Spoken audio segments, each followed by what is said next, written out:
Assalamualaikum warahmatullahi wabarakatuh. Salam Kukar Pintar. Anak-anak, berjumpa lagi dengan saya Ibu Ranem dari SMP Negeri 1 Tenggarong Seberang. Apa kabar hari ini? Sehat ya? Baik, mudah-mudahan kita selalu sehat, selalu semangat untuk terus belajar. Anak-anak, bertemu lagi dengan pembelajaran bahasa Indonesia ya. Kita masih di kelas 8 ya, bab 3 tentang teks eksposisi. Nah, pada pertemuan kelima ini kita akan belajar menulis teks eksposisi ya. Buku yang kita gunakan masih tetap sama, yaitu buku Bahasa Indonesia Kurikulum 2013 revisi tahun 2017. Ini bukunya ya.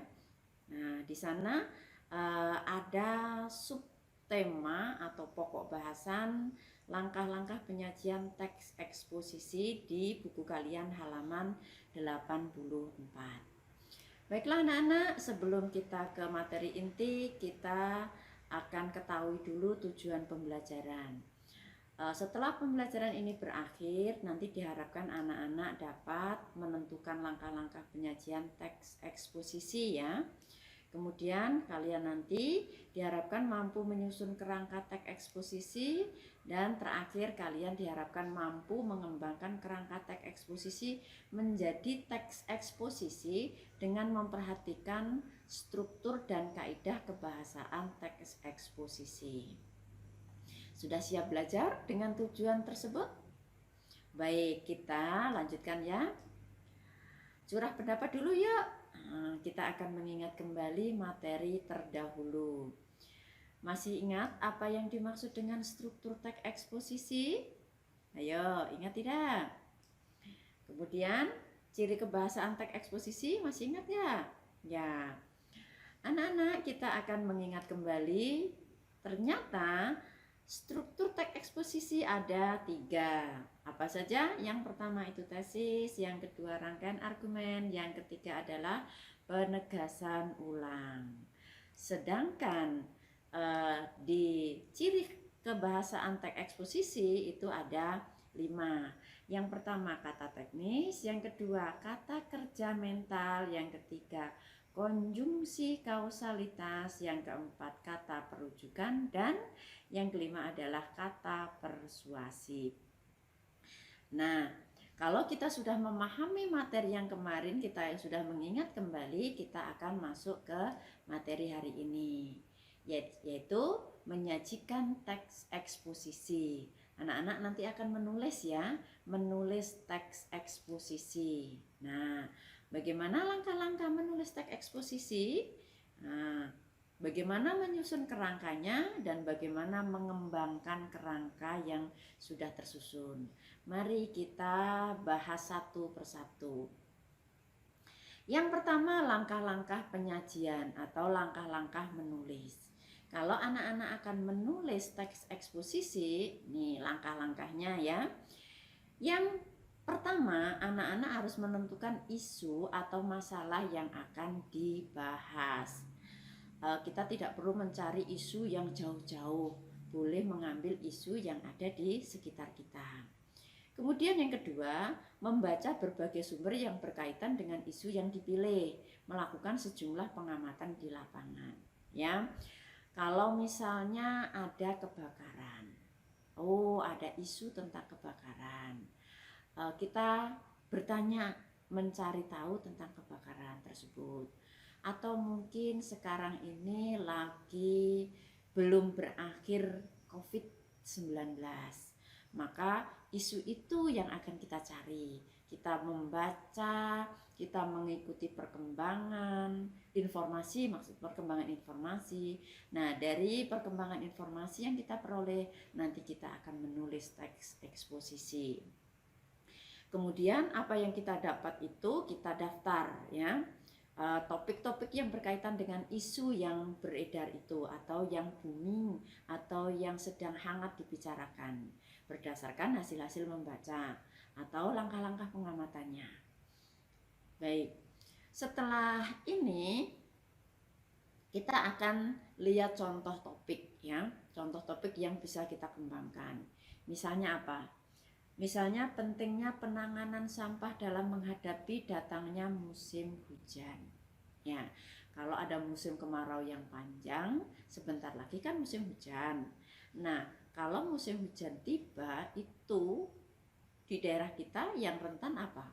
Banjir. Salah satu penyebab banjir adalah sampah. Nah, perlu tidak penanganan sampah? Perlu. Berarti penanganan sampah itu bisa diangkat menjadi salah satu topik menyusun atau menulis teks eksposisi. Misalnya lagi, kesemrawutan kehidupan di suatu kota. Kota itu identik dengan penduduk yang padat, mobilitas yang padat.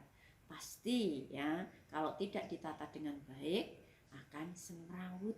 Nah, kita cari informasi-informasi atau data-data terkait itu, baru nanti kita susun tag yang berhubungan dengan kesemrawutan kehidupan di suatu kota. Kemudian ada contoh topik lagi, apa? Pola hidup masyarakat kota dalam membuang sampah. Mungkin kita melihat kota itu lahannya sempit, rumah orang itu tidak seperti rumah di kampung atau di desa, sehingga pola hidup dalam membuang sampah itu sembarangan. Bisa jadi kan begitu ya. Kemudian seperti sikap-sikap pemerintah dalam penanganan sampah, akibat-akibat pada bencana lingkungan atau solusi penanganan. Nah, ini ya topik-topik ini kita kumpulkan menjadi satu, kita susun sedemikian rupa, nanti akan menjadi sebuah teks. Bolehkah kita mengambil topik yang lain? Boleh, isu yang lain misalnya, isu yang lain selain sampah. Kalau isu sampah kemudian dimunculkan topik 1, 2, 3, 4, 5, 6, itu bisa menjadi teks. Kita akan mencari isu yang lain, kemudian kita cari topik-topik yang berkenaan dengan isu itu, sehingga nanti kita bisa menyusun sebuah teks eksposisi. Baik anak-anak, kita lanjut ke menyusun kerangka. Nah, kalau isunya sudah dapat, topiknya itu sudah kita rincikan gitu, kemudian nanti dimasukkan ke dalam struktur teksnya.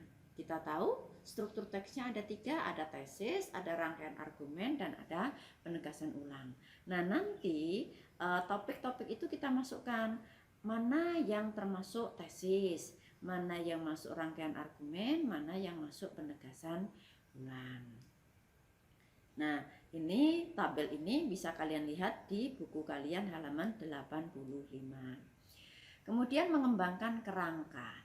Kalau kerangka teks itu sudah didapat, ya, maka kita akan mengembangkan. Bagaimana caranya? Yang pertama, menjadikan argumen-argumen jelas dan logis, ya, masuk akal, ya. Kemudian urutkan sesuai struktur teksnya antara tesis, rangkaian argumen, dan penegasan ulangnya. Barulah perhatikan kaidah kebahasaannya. Ya. Anak-anak, setelah kalian mencermati materi yang Ibu sampaikan, sekarang ada penugasan. Penugasannya apa? Yang pertama, bacalah informasi pada buku siswa halaman 84 sampai 86 ya. Kemudian yang kedua, tentukan langkah-langkah menulis teks eksposisi. Yang ketiga, susunlah kerangka teks eksposisi secara mandiri berdasarkan literasi visual yang Ibu akan cantumkan nanti ya. Ini ya. Ini LKPD-nya. Coba kita lihat dulu. Nah, ini. Tuliskan nama di sini, ada literasi visual. Nah, di sini ada gambar. Di sini ada gambar di tempat umum. Kita bertemu banyak orang ya. Terus kemudian ini kosong. Kemudian ada pengamanan diri dengan menggunakan masker. Ini masa pandemik ya. Kemudian ini ada tempat kosong, kemudian ada hubungin dokter, kemudian ada cuci tangan. Di antara gambar-gambar ini ada yang kosong. Tugas kalian apa? Kosong ini, yang kosong-kosong ini kalian lengkapi dulu. Kira-kira di tengah ini gambar apa, keterangannya apa. Ini gambar apa, keterangannya apa. Ini gambar apa, keterangannya apa. Urutannya 1, 2, 3, 4, 5, 6, 7, 8, 9. Ada 9 kolom dan sudah ada 4 gambar. Bu, tidak bisa menggambar. Oh, tidak apa-apa, tidak bisa menggambar. Ilustrasinya aja digambarkan di sini atau ditulis ini, ditulis di bagian ini, ya, di bagian ini, sehingga nanti rangkaian-rangkaian gambar-gambar ini akan membentuk satu topik-topik pendukung gagasan utama. Ya, misalnya ini kita ambil masa pandemi atau COVID-19. Nah, ini kan ya bisa kita lihat ya di internet, ini terkait sekali ya. Tinggal anak-anak memasukkan topik apa yang sekiranya cocok dan nanti akhirnya runtut begitu ya. Nah, ini dilengkapi dulu. Nah, setelah dilengkapi, kalian susun kerangkanya, dan setelah kerangkanya jadi, nanti kalian akan mengembangkan kerangka tersebut. Ini perintahnya. Setelah itu, mintalah pendapat kepada keluarga atau teman melalui media yang tersedia. Kalau dengan keluarga kan di rumah saja. Nah, kalau dengan teman, berbagilah dengan teman pekerjaan kalian, tunjukkan kepada temannya, kalian minta pekerjaan temannya, saling memberi masukan. Dari masukan teman itu, kalian akan merevisi kerangka itu. Baru dikembangkan kerangka itu, kamu susun menjadi sebuah teks eksposisi. Ya, bagaimana dengan adanya literasi visual?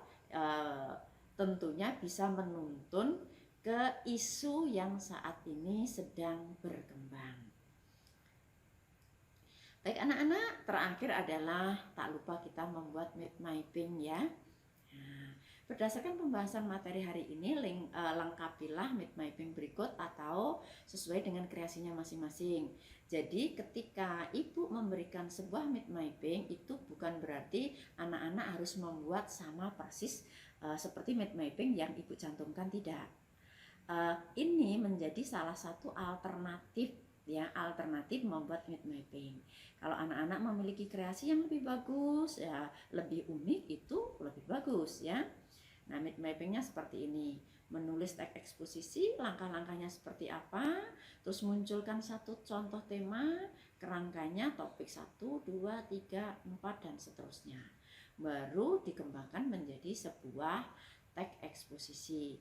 Yang dimasukkan ke sini apa? Ya kerangkanya anak-anak. Bolehkah berdasarkan literasi visual? Boleh ya. Secara umum nomor 1, nomor 3 mungkin sama ya. Tetapi untuk nomor 2, nomor 4, nomor 5 dan seterusnya itu bisa jadi antara anak yang satu dengan anak yang lain berbeda. Perbedaannya karena apa? Karena pemikiran yang berbeda, karena sumber informasi untuk pengembangannya juga berbeda. Ya, boleh berbeda? Sangat boleh ya. Baik anak-anak, setelah mind mappingnya jadi, presentasikan kepada orang-orang terdekat, bisa kepada keluarga, kepada saudara, atau kepada temannya. Baik anak-anak, semoga pembelajaran hari ini bermanfaat, anak-anak mampu mengikuti dengan baik, mampu mengerjakan tugasnya dengan baik, dan tak lupa kita selalu berdoa semoga kita selalu dalam keadaan sehat walafiat, sehingga pembelajaran selanjutnya kita bisa mengikuti dengan baik dan lancar. Terima kasih. Ibu akhiri, billahi taufiq wal hidayah. Wassalamualaikum warahmatullahi wabarakatuh. Salam Kukar Pintar.